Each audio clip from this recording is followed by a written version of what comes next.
정관 완전 정복 유족 보상금에 관련돼서 살펴보도록 하겠습니다. 오늘 마지막 시간입니다. 안녕하세요. 네, 안녕하세요. 네, 말도 많고 탈도 많은 유족보상금입니다. 네. 근로자를 대상으로 할 때는 사업주에게 되게 칭찬을 해줘야 될 일이죠. 직원들이 가장 사망이라고 하는 극한적인 상황에 처해 있을 때 회사가 별도의 유족보상금을 지급한다? 제일 좋은 일이죠. 그렇죠. 보상이니까요. 네. 그래서 이렇게 불특정 다수의 근로자를 대상으로 할 때는 뭐 세제상으로도 뭐 상속세를 비과세해 준다든가 또 이걸 받는 유족들 입장에서도 소득세가 비과세된다든가 하는 그런 혜택에 있어서 이론이 없어요. 맞습니다. 예. 그런데 이게 이제 지배주주인 임원이 받을 때 문제가 되는 거예요. 여기서 말하는 이제 지배주주라고 하면은 네. 1% 이상의 지분을 갖고 있는 최대 주주 그룹을 말합니다. 결국 이제 이 사람들은 법인 돈을 언제든 본인의 지배력을 활용해서 네. 자기들이 원하는 방향으로 뺄 수 있다. 그 일환에서 유족보상금이 지급됐다고 보기 때문에 이제 지금 현행세법에서는 이제 지배주주 1% 이상 지분을 갖고 있는 주주 그룹에서 그 주주 구성원 중에 한 명이 사망을 해서 네. 이제 주주면서 임원인 사람이죠. 이제 유족보상금을 줄 경우에는 당연히 이제 비용 처리하지 않고 소득세도 과세한다. 네. 이게 무슨 메리트가 있냐라는 거예요. 메리트? 그러니까 이거를 너무 세법적으로만 접근하지 말고요. 사실은 산재보험을 들 때 근로자는 대부분 가입을 하고 있고요. 임원들 같은 경우는 가입을 못하는 건 아닙니다. 네. 일정 기준 이상의 중소기업은 가입할 수는 있는데 오너들은 가입들을 잘 안 하죠. 네. 그러니까 사실은 이제 이렇게 보면 그런 산재나 중대재해에 노출이 됐을 때 근로자는 법적으로 보호받을 수 있는 안전장치가 있는 반면에 네. 실적으로 임원은 무방비의 리스크에 노출돼 있다고 봐도 돼요. 네. 그러니까 뭔가 이제 회사 차원에서 별도로 그런 리스크에 대한 대비를 한다. 그런 차원에서는 유족보상금도 비용 처리에 대한 논리적 타당성은 구성이 된다고 저는 봅니다. 그런데 이제 이거를 이런 규정을 만들어서 특정 지배주주가 고액의 연봉자가 뭐 예를 들어서 3억 연봉자가 3년치 유족보상금을 받아가나 유족보상금 한 10억을 받아가잖아요. 이걸 다 비과세를 해준다? 소득세가 없다? 상속세가 없다? 이제 이런 것들이 이제 과세 형평성에 안 맞는다는 거죠. 이게 또 실예로는 이제 말이 임원이지만 실제 급여가 근로자 수준하고 크게 차이가 없고 하면은 또 유족보상금을 인정해준 사례도 왕왕 또 있습니다. 그래서 요거는 어찌 보면은 약간 법이 정한 기준과 과세관청이 보는 그런 어떤 실질적인 상황 네. 이거에 따라서 개인의 이것도 주관적인 판단이 많이 좌우되는 영역 아닌가 싶어요.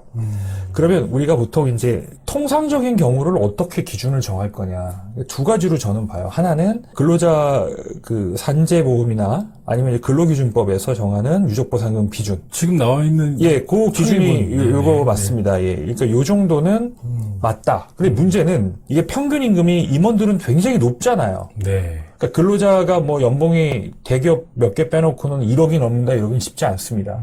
대부분 뭐 이제 1억 언더니까 3년치 근로자에게 유족보상금을 주기로 했다. 이런 게 이제 크게 문제되거나 쟁점되지는 않겠지만 고액의 연봉을 받는 경우는 이 기준 갖고는 어렵다는 거죠. 그래서 보통은 이제 이 기준에 한도를 정해두는 게 조금 더 한목적적이지 않냐 이거죠. 이 제도에.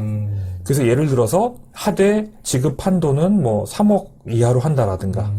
지금 오늘 볼 내용에서는 그 한도는 안 정해 놓으신 거죠? 예, 한도는 이 규정상에는 없는데요. 네네. 그렇게 이 규정의 유효성을 좀 높이려면 한도를 정해 놓는 게 좋을 것 같습니다.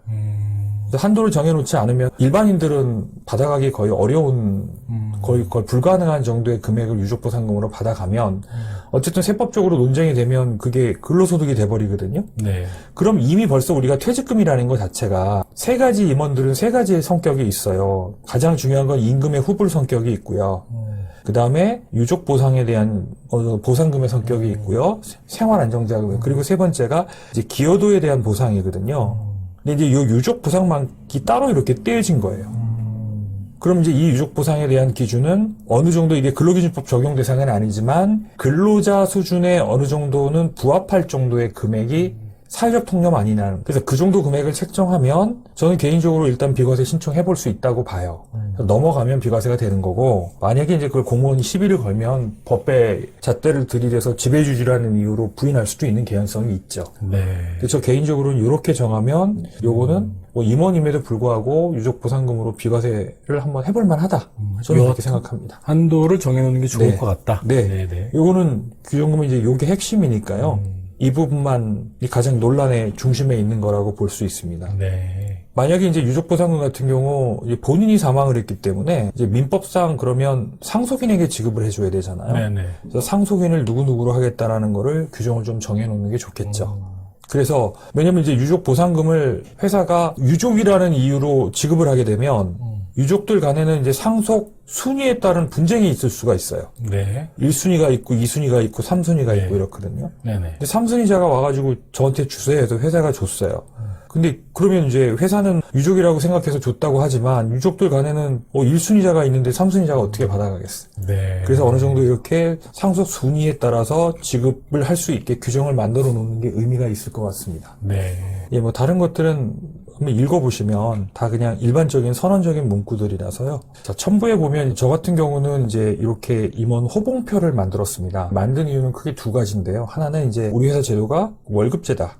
연봉제가 아닌. 그렇죠. 네. 아니, 이걸 뭐 사실은 연간 나눠주는 걸 그 연봉제라고 얘기를 하는데 우리가 연봉제라는 개념에 이게 성과가 들어가 있는 거예요. 네. 그럼 성과를 어떻게 평가했냐라는 부분이 에비던스로 들어와야 되고요. 그럼 결론적으로 어쨌든 뭐 KPI라든가 뭐 이런 것들을 회사의 어떤 사업 목표라든가 이런 것들을 매번 설정을 하고 이걸 어떻게 달성했는지 달성도 관리를 해서 거기에 상응하는 연봉을 책정해야 되는 이런 이제 일종의 HR 프로세스가 작동해야 되거든요. 근데 실제 중소기업이 그러기는 어렵단 말이에요. 그래서 그냥 그러면 매년 이제 물가 상승률 정도의 호봉 승급 부분을 갖고 아예 테이블을 이렇게 만들어 버리든가 아니면 뭐 특정 연도에 성과가 높았다면 호봉을 뭐 예를 들어서 뭐 3호봉에서 2호봉 더 승급을 한다든가 이런 식의 의사결정을 할 수 있겠죠. 네. 이런 식의 이제 그 연봉 성과 체계를 운영할 만한 어떤 그런 캐파가 없다면 차라리 호봉제를 만들어서 이렇게 예측 가능한 그런 이제 대표이사의 급여 체계를 운영하는 게 어떻겠냐라는 측면이고 여기에 이제 별도로 성과급은 별도겠죠. 네. 제 수당 관련된 거네요. 뭐 수당 같은 경우는 보통 이제 오너들이 근로소득자가 아니기 때문에 보통은 이거는 이제 책정하지는 않습니다. 다만 이제 예를 들어서 임원들이 여러 명 있는 경우, 수인인 경우, 그리고 임원에 대해서도 별도로 어떤 직무에 따르는 어떤 수당이 필요한 경우는 이런 수당을 넣을 수도 있겠죠. 네. 오늘이 지금 13번째 정관 관련된 방송이었습니다. 굉장히 긴 시리즈 강의를 진행을 했었는데요. 하여튼 고생 많이 하셨고, 그 정관에 관련된 부분들을 지금 13번에 걸쳐서 강의를 해주셨는데, 오늘 이제 마지막 시간이니까 정관에 대한 중요성, 네. 뭐 의미, 네. 이런 부분들을 좀 정리해 주신다고 한다면 어떨까요? 뭐 정관은 기업의 헌법이라고 얘기 많이 합니다. 네. 예, 많이들 이렇게 얘기해요. 그러니까 헌법이라는 건 이제 뭡니까? 대한민국의 어떤 건국 철학이기도 하잖아요. 네. 그런 것처럼 정관을 기업의 헌법이라고 얘기하는 거는 회사의 어떤 경영의 방향성 다 녹아 들어가 있어야 된다는 거죠. 네. 그렇죠? 그래서 내가 회사를 어느 정도 성장시키겠다. 그 성장 과도에 누구를 참여시킬지 지배구조, 종착점이 어딘지 출구구도를 선명하게 정해놓고 이 내용들이 이제 정관에 다 녹아 들어가 있어야 되는 거죠. 다만 이제 정관이라는 거는 상법이나 세법이나 이런 법에 의해서 또 통제를 받는 측면이 있기 때문에 나의 어떤 사업상의 구도와 어떤 법률적인 체계를 잘 활용해서 정관을 만드는 게 되게 중요하고요. 그래서 그냥 인터넷에나 이렇게 떠돌거나 아니면 표준적으로 있는 것들, 물론 이제 없는 것보단 낫겠습니다만, 회사가 점점 더 커지면서 성장 속도도 빨라지고요. 이해관계제도 많아지고요. 출구구도도 더 복잡해집니다. 그런 내용들을 늘 업데이트 해가는 게 투자를 받거나 또 과세당국과의 문제나 주주 간의 어떤 리스크를 해결하는 데 있어서 굉장히 중요하다. 그래서 매년 정관의 어떤 사항들을 한번 리뷰를 해보고 뭔가 개선점이 있다면 개선을 해나가는 그런 이제 부단한 노력이 필요하겠다. 이렇게 정의드릴 수 있을 것 같습니다. 네, 하여튼 오랜 시간 이 정관에 대해서 자세하게 설명해 주시고 의미들을 말씀해 주셨는데 정말 감사드립니다. 고생 많이 하셨습니다. 예, 고맙습니다.